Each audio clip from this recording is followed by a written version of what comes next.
Hey, what's going on?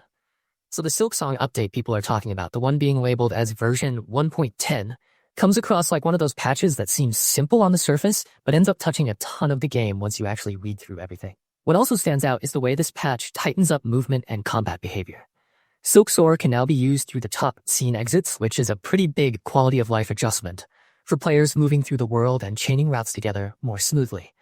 On top of that, Savage Beastfly minions now disappear once the boss is defeated, and the far-field Savage Beastfly reacts properly when struck by the hanging bomb rock, which makes the fight behave more consistently instead of acting in weird, unfair ways. The Last Judge has also been tuned down a bit, with death explosion damage reduced from 3 to 2, and the Magma Bell now protects against all fire-type explosions instead of only some of them, so defensive gear finally feels like it is doing the full job it is supposed to do. Then there is the exploration side of things, which honestly may be the part a lot of players will feel the most. A new bench has been placed near Pale Lake before the free caravan arrives, and that is exactly the kind of smart convenience change that saves time without messing with the challenge. Fast travel no longer clears hunter focus, which is another small but important fix that prevents players from losing state in a way that could feel annoying or confusing. Border Cave's bounce pods have also been corrected so they properly grant silken health when certain crests are used, which sounds niche.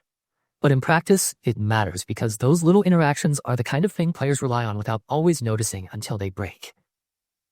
A huge chunk of the update is also about cleaning up out-of-bounds problems and strange enemy behavior. Multiple cases of enemies getting stuck outside the level boundaries have been fixed. Hornet can no longer be shoved out of bounds by enemies in those problematic situations, and Shrine Guardian Seth's wall-pushing issue has been corrected as well.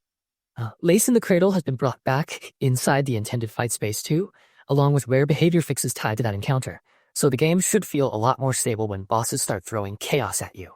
Threadrakers, rare lava lug freezes, and other odd edge cases are part of that same cleanup pass, and the overall message here is pretty clear. This update is trying to make the world behave the way players expect it to, instead of letting the engine or collision system get in the way.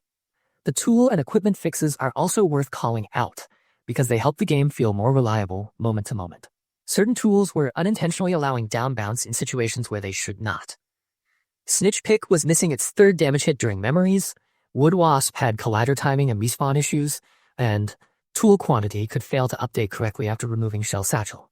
That is the kind of patchwork that most people do not think about while they are playing, but it is exactly what keeps a game like this from feeling messy underneath all the style and spectacle. When these systems are off by even a little bit, the player notices it immediately through awkward combat, inconsistent damage, or situations that just do not feel fair. And honestly, that is what makes this update interesting overall. It is not trying to reinvent the game or flood it with new content. It is more focused, more surgical, and more about making the adventure smoother, fairer, and easier to trust. Between the language improvements, the movement and boss behavior adjustments, the Pale Lake bench, the expanded Magma Bell protection, and the long list of boundary and collision fixes, this patch looks like one of those updates that quietly makes the entire experience better every time you boot it up. Even the broader coverage from recent reporting on Team Cherry's patch cadence shows that these updates have been steadily refining movement, translations, and bug stability, rather than leaving the game frozen in its launch state rough edges.